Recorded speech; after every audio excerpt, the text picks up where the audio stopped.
Eu moro nesse condomínio aqui, ó. Olha quanto o muro alto, as cercas de segurança, quanta segurança tem envolvida. Às vezes a gente olha para as coisas, para as situações que nós vivemos, né? E achamos que isso aqui que eu acabei de mostrar resolve o problema. Existe uma insegurança instalada no meio social onde nós vivemos. E eu quero falar para você a respeito de um livramento que Deus me deu em 1995. Eu tinha comprado uma Fiorino, eu tinha deixado de vender doces e cafés, eu era camelô, vendia em porta de firma. E por conta ali da quebra das empresas com a entrada do Plano Real, eu tive que mudar de área, mudar de profissão. E ali, eu juntamente com meu irmão, o Kleber, nós compramos uma Fiorino, nós trocamos o carro que nós tínhamos em sociedade em um Passat, do Passat trocamos numa Fiorino e financiamos aquela Fiorino em 3 vezes. Era o máximo que tinha de parcelas que podíamos fazer. E quando colocamos ali para trabalhar numa transportadora, eu tive que ser o piloto. Naquela época nós ganhávamos por mês ali R$900. A parcela da Fiorino era 800. E trabalhei 2 meses fechado nessa empresa. E aí o gerente me mandou embora, estava me encaixando em outra. E quando eu estava no trajeto, indo para fazer uma entrevista nessa outra empresa, eu fui cercado aí por um veículo e fui tomado de assalto. E tinha três bandidos em na época era um Chevette branco. Saiu um com uma pistola na mão, colocou na minha cabeça, e aí veio o outro, mandou eu ir pro outro lado e sentou no volante e foi. E aquele outro carro atrás, escoltando. E eu comecei a clamar ao Senhor: Senhor, me livra da morte. Senhor, me livra da morte. Esses homens são homens maus. E eu tinha até uma chave de fenda enfiada assim no vidro da Fiorino. Me veio uma vontade tão grande de pegar aquela chave de fenda e socar naquele cara.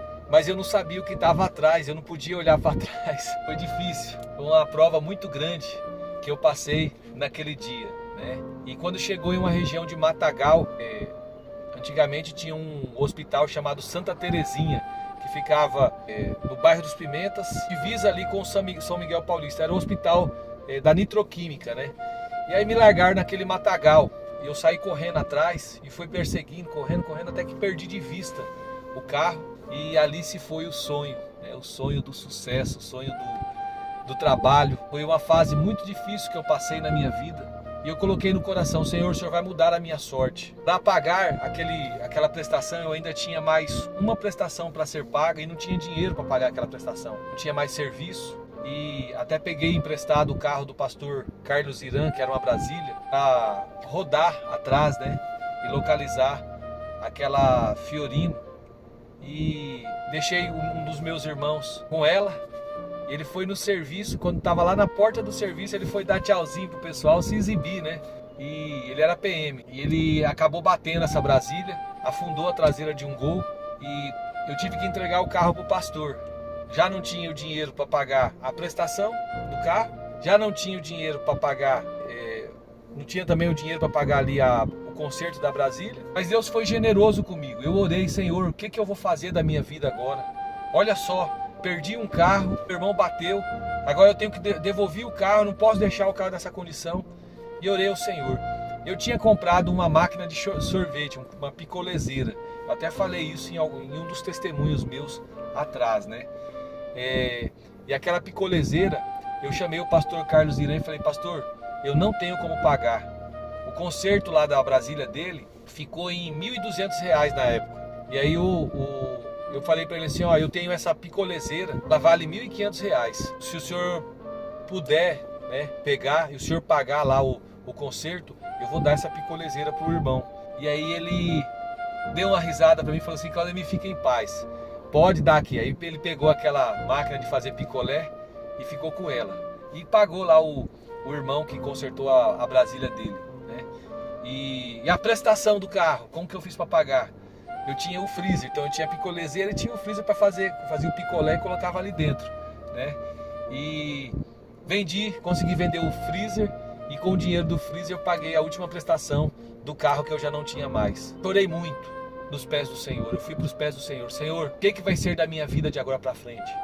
Eu não tenho mais o que fazer. Para mim, os meus recursos se acabaram. O que eu sei fazer hoje é trabalhar aí vendendo, e as empresas fecharam. O que eu vou fazer, Senhor? E o Senhor falou ao meu coração muito forte. E nesse dia eu orei, falei com Deus, eu fui para a igreja e Deus usou esse pastor Carlos Irã para falar comigo. E no final do culto eu fui falar com ele.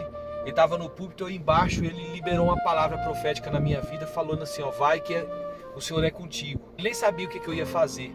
No outro dia, eu arrumei R$10, 5 para mim e 5 para o Kleber, para nós irmos lá no Panelão, lá em São Paulo, fazermos a inscrição para tentarmos entrar na PM. E como que nós íamos pagar a passagem? Nós não pagamos a passagem. Eu entrei no ônibus, eu e ele, nós pedimos para passar por baixo da catraca, tanto na ida como na vinda. Só tínhamos o dinheiro da inscrição. E fomos lá, nos inscrevemos, e foi a saída de Deus para as nossas vidas, né? E enquanto nós aguardávamos ali, meu irmão foi convocado primeiro, eu estava a zero, e eu fui procurar serviço, e cheguei numa empresa de ônibus chamada Canarinho. E ali tinha placa de cobrador, motorista, lavador de ônibus, mecânico. Quando chegou na minha vez, é uma fila muito grande, eu peguei a senha para fazer lá o teste e não tinha mais para cobrador. Eu fiz para lavador de ônibus. E quando chegou minha vez da entrevista, eu entreguei minha carteira profissional e fiz uma ficha, né? Aí o pessoal me deu um papel para eu fazer conta. Eu fiz 20 contas, acertei as 20. O psicólogo, que era o entrevistador, ele falou para mim assim, você está indo atrás, vai pegar o serviço de ajudante de lavador de ônibus? Eu falei, é o que tem. Eu falei, não, você consegue trabalhar de cobrador? Você consegue chegar 4 horas da manhã aqui? Eu falei, consigo. Eu moro aqui perto, a 1,2 km da minha casa até a garagem de ônibus. Aí ele mandou eu descer, falar com o chefe de tráfego, conversei com ele, ele me deu um crachá. No outro dia, 4 horas da manhã, eu estava lá trabalhando de cobrador de ônibus. Fiquei 11 meses trabalhando nessa empresa, até eu ser convocado para entrar na PM. Eu entrei na PM dia 1º de outubro de 1996. Quando eu falo, o Senhor, Ele é um Deus que abre portas onde não tem. Quando você não consegue ver, você fica pensando na segurança, né? Como que eu vou resolver o problema? Deus me colocou para trabalhar dentro da segurança pública. E de lá para cá Deus tem me abençoado muito. Ele vai abençoar a sua vida. Creia nele. Creia que Deus tem portas abertas para você. Você vai entrar por ela. Eu creio, eu profetizo isso na sua vida. Um tempo de milagre, um tempo de glória, um tempo de refrigério, um tempo de segurança do céu para a sua vida. Ficou longo esse vídeo, né? Mas eu creio que se você chegou até aqui, é porque você é um escolhido do Senhor. E Deus vai honrar a sua vida. Se você crê e recebe, deixa um amém, um glória a Deus. Fala como que Deus falou com você nesse vídeo, tá bom? Vou convidar você também para me seguir aqui nessa rede social. Deus sempre tem uma palavra para você. Fica com Deus e até a próxima, se Deus assim nos permitir.